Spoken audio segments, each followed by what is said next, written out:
I still haven't figured out how the hell we became a free state. So I'm actually ordered up the Constitutional Convention discussion that was recorded to try and figure that out, because this state was so racist when it was born. I'm puzzled because the South came over here to make it a slave state. James Polk declared the war to make us a slave state, right? Take it from the Mexicans and make California a slave state. We ended up a free state. In Northern California, that free state outcome in Monterey lit the fuse that created the Civil War that ended up creating the context of the environment we're living in today.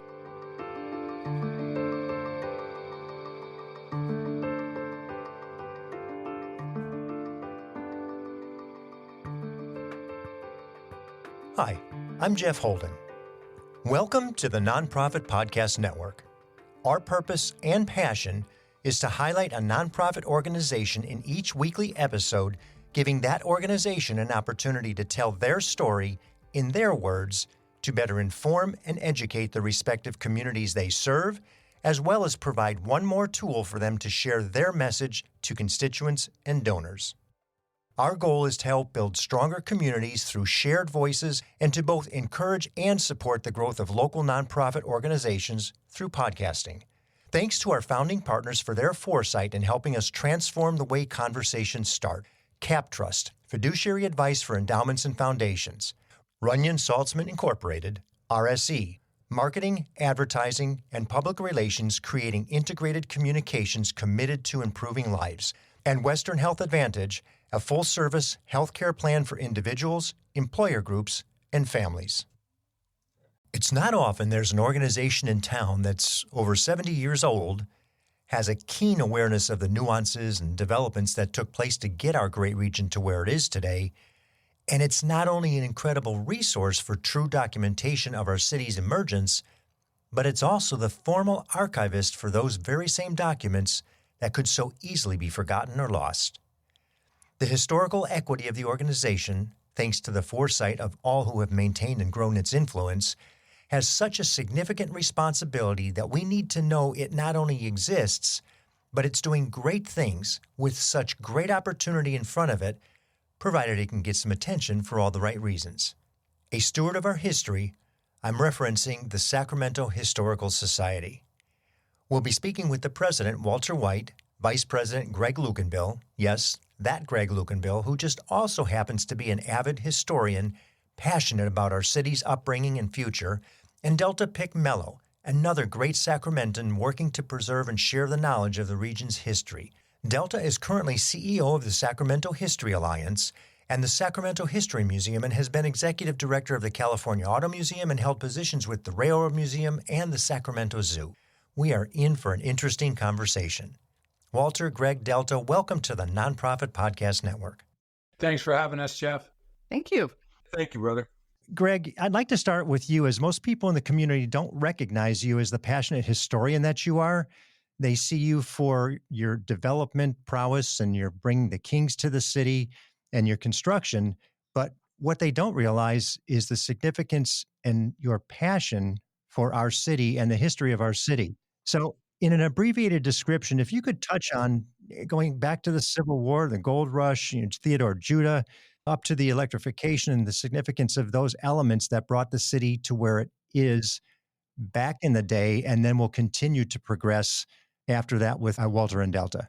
So, in a context, I guess, if you want to go back to the Greeks and the Egyptians and the significant historical evolution of the world that we live in as it relates to actual science, scientific advancement, which is a lot different than other types of evolution.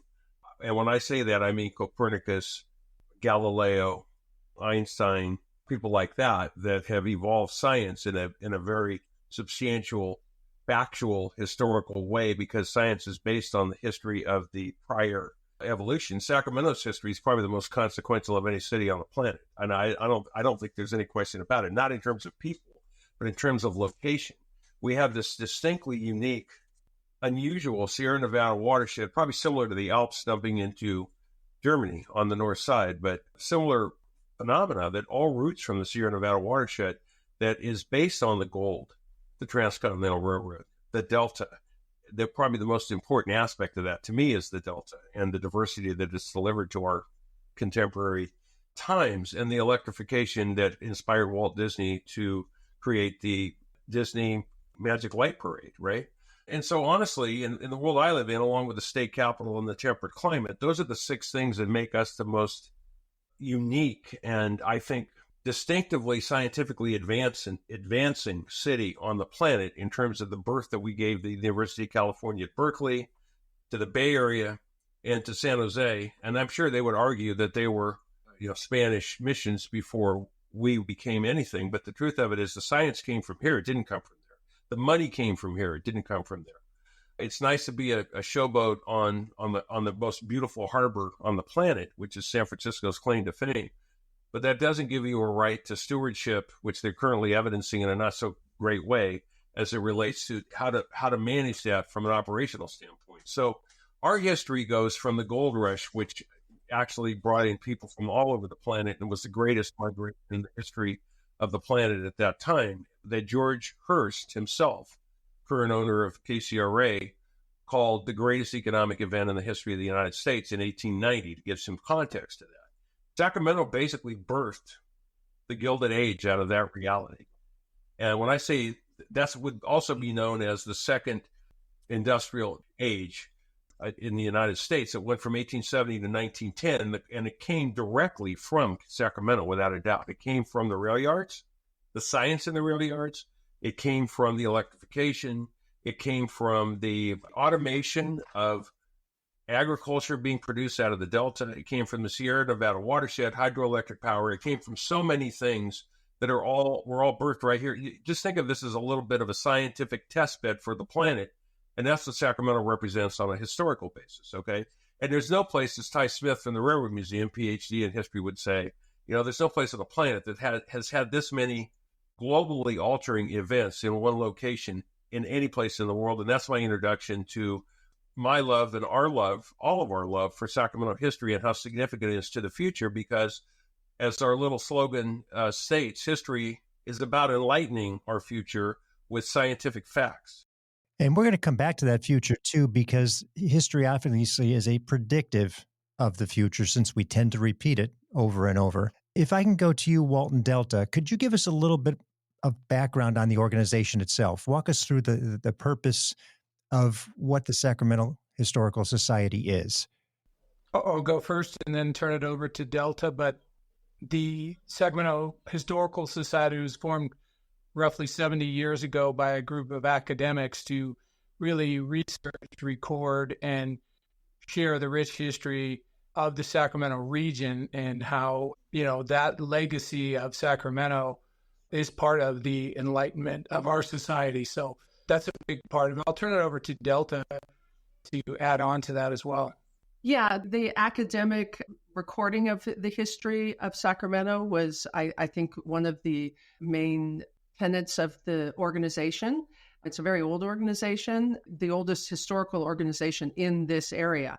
I work with the Sacramento History Museum, which came later and is more of a public-facing interpretive institution.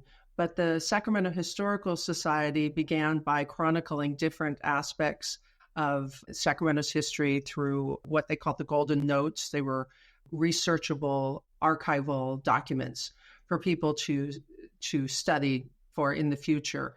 And I think that with that being our origins, we are looking towards a future of really raising, as Greg has just explained, those 6 of the many components that make Sacramento so unique.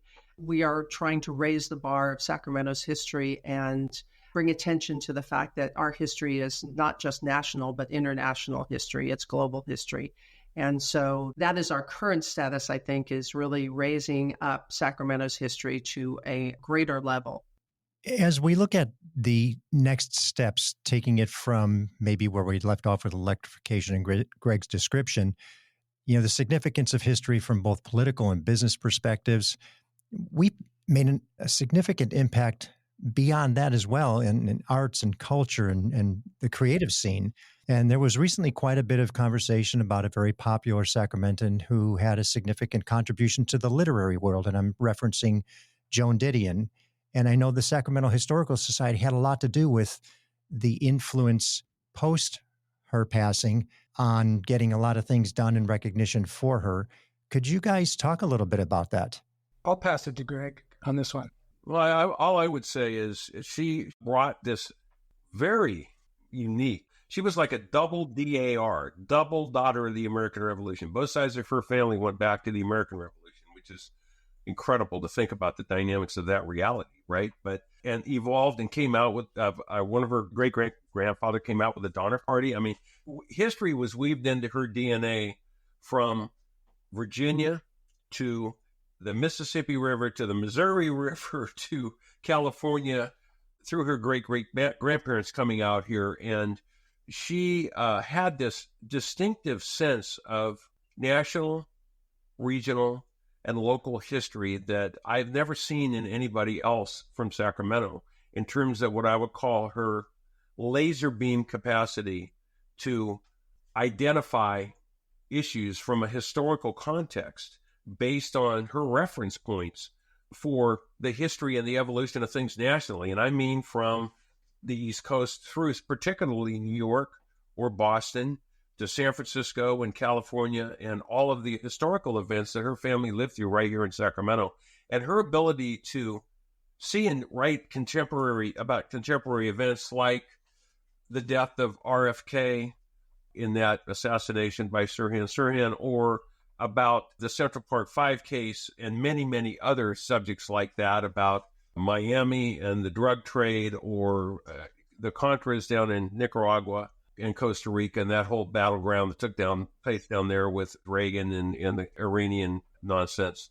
Her ability to laser beam her way through that stuff and see things that nobody else saw and then write about them literally was the spark across the nation for so much associated media that came from her laser beam insights into things, including the fact that the Central Park five black kids were all exonerated a decade later and ended up getting a $55 million reward from the courts for the liability of New York of how they handled it. But she starts that 1990 story in 1825 with Frederick Law Olmsted. That's what I mean by a laser beam of weaving history into the future.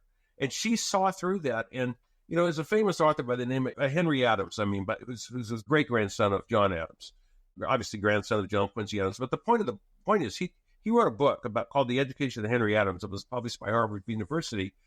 It was a book about predicting the future, right? And he spent the last 3 chapters of that book predicting 2000, and it was published by Harvard in 1918 after he died in 1915. And that was another day in Joan's life. I mean, everything she wrote was written the way he wrote that book, which was about looking at history and projecting the future, which ostensibly, in a non-alternative facts way, is exactly what Joan Didion was and Sacramento does represent in terms of the product of a system on a national basis and a state basis, although I still haven't figured out how the hell we became a free state. So I'm actually ordered up the Constitutional Convention discussion that was recorded to try and figure that out, because this state was so goddamn racist when it was born. I'm puzzled because the South came over here to make it a slave state. James Polk declared the war to make us a slave state, right? Take it from the Mexicans and make California a slave state. We ended up a free state. In Northern California, that free state outcome in Monterey lit the fuse that created the Civil War that ended up creating the context of the environment we're living in today, although we're still living with the residue of that. I'll just leave it at that. I'm talking too much. That's okay. And that's a bit of the history that I did want to hear come from you. And that's sufficient because we can tie it back now, because you did honoring Joan Didion. The Sacramento Historical Society is responsible for a statue in her likeness, if I'm not mistaken, correct? We did 4 things, essentially, 1, 2, 3, 4. The 4th being something the Didions did for us, and that was we did a sculpture which ended up in the Sacramento room of the Central Library in downtown Sacramento as a gift to the city from us as a fundraising event that was so popular and dynamic that it led to us doing a scholarship at City College, which currently is at about $70,000 prior to the 4th event that happened. Then the next thing is we decided to put on an event on Golden Lawn on short notice that was very successful. And that combination of things, where the rest of the country was saying Sacramento doesn't give a damn about Joan Didion, ended up with the Didion family, who really wanted the papers to be in Sacramento and stated so. Unfortunately, it didn't end up here, and I'm not going to belabor that subject. but it does speak to the competence of the city of Sacramento. I will say that, and I'll just leave it at that. But the fourth thing is they gave us $900,000 unrestricted to do what we wanted with, and we took $450,000 of that along with the money we raised. I think the current amount in that account is probably about $540,000 or something like that now. But we created an endowment at Sacramento City College out of that with a chunk of that money, and the rest of it we're using. And that, which kind of goes to another thing you're going to bring up. But I'll just tell you, our goal would be to endow at the Historical Society the way we endowed Sacramento City as it relates to Joan Didion. And we don't have the resources to do that or the wherewithal at the moment. That's one of our long-term goals. One of the next steps, too, is that the Sacramento City College will be renaming their resource center after Joan Didion, dedicating that in September. What an accomplishment for an organization that is relatively small and not as forefront as some of the other organizations who we don't get to see as much from. So congratulations to you guys on that, that accomplishment. We look at how history tends to repeat itself, and we can trace it back and see it and recognize it when it happens. But something we're seeing today, and Gregg, this is a conversation you and I had over lunch, is we've been referred to as the Golden Triangle, San Jose, San Francisco, Sacramento. And as important as those cities are historically, all three of us, here we are again today with the technology, with the research, with the agriculture, with the... How about artificial intelligence? Artificial intelligence. How about AI getting created right now out of the AI, out of Silicon Valley and the Bay Area? That is accelerating the entire context of time and results on a very compressed basis, much like the train did, much like the telegraph did.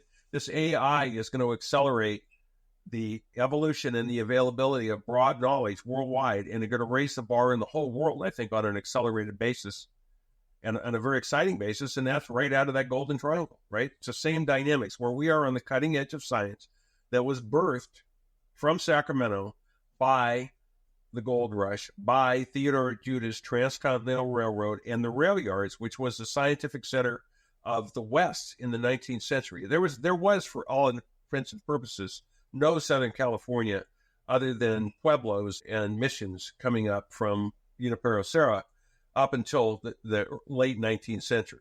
And then they stumbled on oil, and then they get their own version of the gold rush, okay? And not to mention state capital. And we've got the political equity in the state that's originated right here in Sacramento, and a soon-to-be successful basketball team again. We can only hope.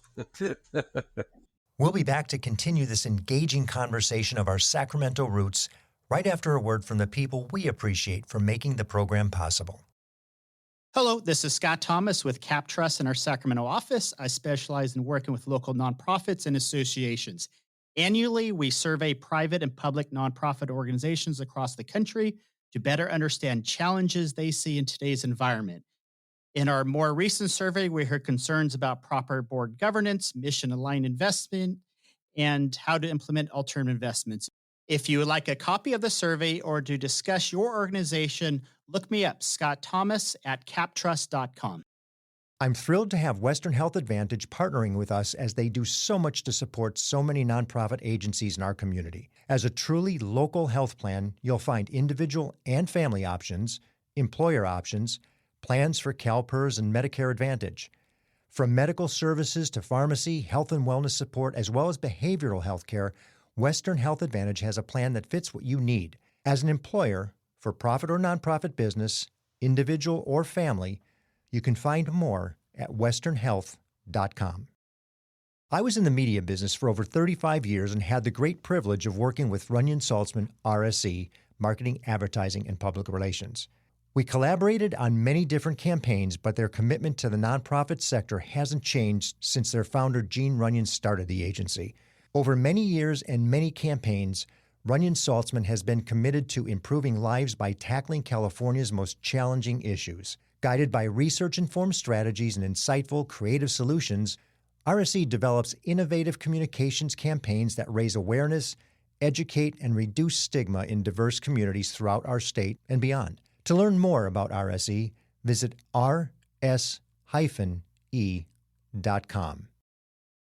So getting back to the organization, how is the organization funded? No, there's just that, we're a small but becoming a mighty organization with our ability to record history and enlighten our society with that. But, we're a private nonprofit. We're funded primarily through donations and through membership fees.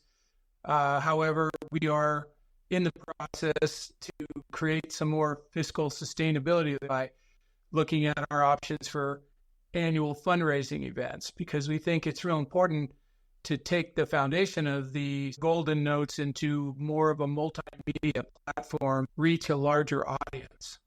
And if I'm not mistaken, you're all volunteer. We don't have any stable, even mid-level revenues at the moment to support our expenses. So I use the phrase kind of eating the seed corn right now frequently, but this is our moment to actually, elevate and celebrate and raise the bar, as Delta said, as to who the heck we are, and maybe get a footprint on the ground here that's institutionalized on an economic basis rather than a smoke and mirrors basis that we've managed to hold together, and create a structure of a multiplicity of revenue sources like membership, which is currently only about $10,000 a year. Our expenses are in the neighborhood of $75,000 a year, and our guaranteed revenues that we're pretty consistent on, it's probably $20,000. So we're burning about $50,000 a year right now in negative consequences. But so far, we've managed to do pretty good with that. Last year, we probably, aside from the Didion adventures, we probably ended up with a positive of about $40,000 or $50,000. And so we're trying to figure out how to tread water and then break out into an endowed basis in the future. And so that's our goal in terms of where we're trying to get to. We're a long ways from there at this point. And so we're trying to create little opportunities, explore opportunities, and develop resources or mechanisms or formulas that will facilitate more stabilized long-term revenue on a positive basis, preferably on an annual basis. And honestly, Jeff, we're doing it through benchmarking on a national basis. So we've got models like the Smithsonian or National Geographic or PBS or NOVA or, the kind of things that Ken Burns does. And so that the historical relevance projected into the future. And so and he spent a lot of time here at the Center for Sacramento History. He's made 3 trips here and camped out there for quite a while. So the significance, because we are the only place that has any relics from the gold rush because of the San Francisco earthquake and fire that destroyed all of those records and artifacts in the Bay Area. So, and then if you look at what I've said about, and you think about the significance of that gold rush impact in Sacramento and recorded in Sacramento history, coupled with the train, coupled with the electricity, coupled with all of the things that we sort of take for granted around here that are the best kept secret in Sacramento, like the Folsom Powerhouse or the 6 and E Power Station, the rail yards themselves. That's Sacramento at its best. The Capitol Mall, which is supposed to be a replication of the National Mall, from the Capitol to the Lincoln Memorial, and we have the same thing from the Tower Bridge but we, much like everything else, we're just a little bit out of kilter or off base in terms of the way we approach these things. And so we always manage to snatch defeat from the jaws of victory, even though it's all been handed to us on a silver platter. And I do think that being so blessed really wrecks the appetite for actually accomplishing anything in Sacramento, because it's all been handed to us on a silver plate into the 20th century. And I think we kind of screwed up the 20th century. I really believe that. I think we could be so much better than we are. And we have so many more resources and so many beautiful things to work with here that are abused by the way it's been managed by the government, to be honest with you. Well, and I think we've got Sacramento pride coming back. I really do sense that a lot of people who are here today because they choose to be. They see the value, they see the opportunities, they see our farm to fork movement, they see the technology moving from the Bay Area because it's affordable to bring it into Sacramento. We've got venture funds now here that are capitalizing a lot of these new opportunities from, like you said, Greg, AI in both agriculture and every other category that you can imagine where there's an investment opportunity. One of the things that we look at with the organizations that we talk to is collaboration. And certainly you're oriented with other organizations. Maybe Delta, could you explain a couple of the other people that you work with, the universities, the schools, the rail museum, et cetera? Yeah, certainly. We work with many of the historical institutions in Sacramento. Again, the Sacramento Historical Society is really the oldest one, but we have our archives and collection center, which is the Center for Sacramento History. That's where all of the objects are, and we collaborate with them. We work with the Sacramento History Museum, where I'm at, and also the California State Railroad Museum, Sacramento City College, Sacramento Public Library. So we really do collaborate in ways that are beneficial to elevating our history, whether it be bringing in speakers or, in the case of Sac City College, giving them money, or collaborating with groups like the Sacramento Firefighters Burn Institute, bringing their history to light, the development of that organization, which is, again, a nationally known organization, even internationally known. We have collaborated with them to bring attention to that organization and that history, how it was developed. So we are always looking for collaboration in presenting different perspectives of Sacramento's history through our programs and through our publications of Golden Notes. Just as a little aside, I was looking this up from a historical standpoint. There's one other organization that was involved with giving birth to the Sacramento Historical Society, which tells us right about the history of this organization, which was founded as the Sacramento County Historical Society, and we took that county out about 8 years ago. But it's the Sacramento Book Collectors Club, and they were actually founded in 1939 and then ended up creating a nonprofit. But that Book Collectors Club, many of the members of that group, a half a dozen of them, were part of the founding 20 or so members wrapped around Joseph McGowan in 1953 that started the Sacramento Historical Society, because nobody was doing anything about Sacramento's history. And there's a little side story about another one that was, believe it or not, the middle of 1941, also called the Sacramento County Historical Society, that got involved in the demise of what was the Deal Mills Bank that originated in 1850, became the California National Bank around the turn of the century, that went bankrupt in 1941 and ended up with a whole bunch of artifacts that were literally from 1850 Gold Rush and Deal Mills Bank at 2nd and I think it was 2nd and K or 2nd and J Street. And I think the building may still be under the freeway there. At Delta, you can walk over and check that out. Anyway, the point of the story is that this organization's history that was saved by a company right at 3rd and R Street. And that is actually where the Sacramento Valley Railroad, which Theodore Judas Railroad originated from in 1854.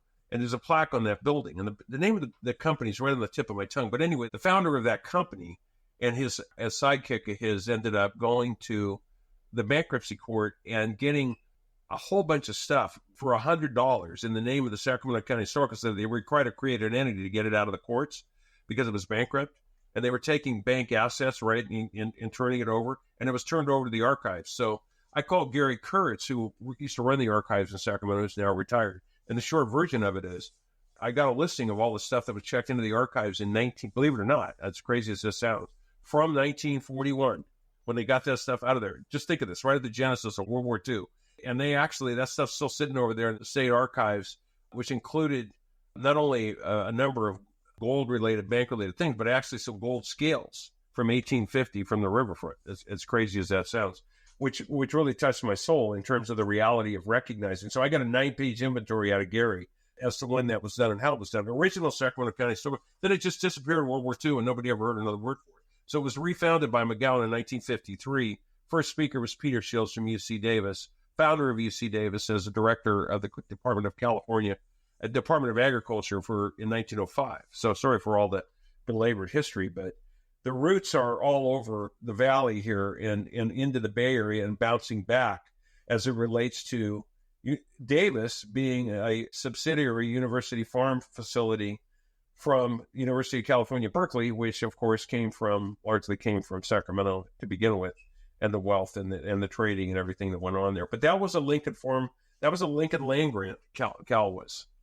This is the significance that we want to convey, is if people really understood the history of Sacramento, the way the history really took place, as opposed to the second city or the third city or the fourth city just happens to be the capital of California, but my gosh, why did they put it in Sacramento? There was a reason and a purpose for it being in Sacramento, and that was because of the significance of the city. And as more and more people move here, I think it's that much more important for them to understand that there's so much more behind what took place here over the course of time, as opposed to it just happens to be a more affordable city in the state of California, and it happens to be the capital. And you guys are making a point of all that. And that's what I think is the beauty of the organization, and people don't know as much about your existence. So we want to do what we can to push that up a little bit and make it a little more convenient for people to know that there's history here. If you look at an opportunity, let's say money were no object, what would the organization look like? And Delta, I'll start with you, because Greg, I know will go on for a long time about that one. We would have nationally known speakers that come to speak that have ties to Sacramento, but are nationally known. We would have fundraising events that celebrate history that are mega fundraising events. It'd be the event of Sacramento. And we would be flush in the development of both videos and booklets or pamphlets or books that are based on our golden notes and different subjects in Sacramento. We'd have our own television channel, by the way, too. Walter, how about yourself? Yeah, to tie into a lot of what Delta said, I think we would try and expand those cross-silo collaboration efforts if we had more time and funding and active members. She had touched on one with the Firefighter Burn Institute. Sacramento Fire Department is the oldest paid fire department west of the Mississippi. And the Firefighter Burn Institute was established. In 1973, there was a horrific plane crash into a Farrell's ice cream parlor. But as a result of that, Sacramento Fire Captain Cliff Haskell really led the charge, worked with UC Davis Hospital. And when they formed the Firefighter Burn Institute, they've literally generated millions of dollars to bring the finest burn care treatment in the world right here to Sacramento. Because at the time, they realized Sacramento didn't have adequate burn care treatment for the survivors. That effort that Sacramento did has been replicated in many other communities. And in fact, Sacramento Fire and Sacramento law enforcement have participated in what is known as the longest standing charity football game of its kind, full contact charity football game. And that also has been replicated in many communities throughout the nation. And, efforts like that start right here in Sacramento, we want to have the funds to create multimedia presentations of that and share that to a much larger audience. Okay, Greg, money's no object. Become the Smithsonian, the West Coast version of the Smithsonian Institution. That would be what I would like us to do. I'd love it. And that's got lots of little, as Walt put it, silos to it, okay? Or what I would call plate spinning sources. And that would be, as Walt just mentioned, the idea of, and Delta mentioned, the idea of us having, going on television on a regular basis, or having an outlet and the ability to produce those things. And we're getting closer to that. Again, to be the Smithsonian and the way that they do things, to record things, to develop things, to showcase, as I said, elevate Sacramento's history to a national scale, which is really what our ultimate goal is to do, to celebrate our history in a way that spotlights and showcases the extraordinarily dynamic things and how blessed we are to be living in the shadow of the Sierra Nevada watershed, in spite of the fact that the brilliance of this planning built the footprint of the city of Sacramento in the riverbed of two rivers at the same time, which is unusual on a global basis, right? So the fact that I think we've been able to survive that probably has a lot more to do with the Argonaut experience of going out into the unknown to see if we can make something out of nothing and rising up from the watershed. And, Pat Kennedy, the supervisor, just told me about 2 weeks ago, we're within less than 5 years of having a 500-year flood protection footprint implemented with all of their levee reconstruction and the dam elevation and the sites reservoir and that type of thing. It's going to really change the footprint of Sacramento's safety from flooding, which I've grown up with my whole life, and most of us who've been in Sacramento have experienced. So I think we, as an organization, again, Smithsonian, if I was going to say it in one word, it would be Smithsonian. I think it's a wonderful aspiration. I really want to thank you guys for taking the time this morning and sharing what's a most important and necessary element in the well-being of our city, and allowing us to share that information with not only the community, but the podcast is geography agnostic. Anybody can listen from anywhere around the world. And as they hear some of the things that you said, and they recognize the pride and the passion in our city from people who are archiving it, from academia, from research and statisticians and people who put these things together for us on a long-term basis so that it's not lost. Without you, we wouldn't have that. And in spite of the financial struggles that many nonprofits have, you've survived 70 years. So I suspect you're going to be here for another 70 because of the significance of what you do. So thank you for what you are doing to make Sacramento a better place and make the world aware of what it is that we've got, our blessings and our opportunities. Well, how blessed are we to live in this environment and area in scientific cutting-edge advancement, really? I mean, how blessed are we? Mm-hmm. Delta? No, thank you. Thank you for giving us this opportunity. This is what I've spent my career working in, is the museum field and presenting the history of Sacramento or the history of Sacramento's cultures. It's important to understand, to know who we were. We can move forward appreciating who we are today. So thank you for this opportunity. Walter? Just thanks for allowing us to share a little bit the Sacramento Historical Society and, why it should be important and to all of us. So I appreciate your time today. Thank you. Thank you so much. Thank you for listening to the Nonprofit Podcast Network. I hope you enjoyed the episode. If what you heard moved you, please reach out to that organization and do what you can to help. If you like and appreciate what we're doing to support local nonprofits, please give us a positive review, subscribe, and share. If you're a nonprofit with an interest in participating in an episode, you can reach me at jeff@hearmenowstudio.com. If you have a need for the services or products our sponsors offer, please reach out to them. CapTrust, fiduciary advice for endowments and foundations. Runyon Saltzman Incorporated, RSE, marketing, advertising, and public relations, creating integrated communications committed to improving lives. And Western Health Advantage, a full-service healthcare plan for individuals, employer groups, and families. The Nonprofit Podcast Network is a production of, is recorded at, and edited by Hear Me Now Studio.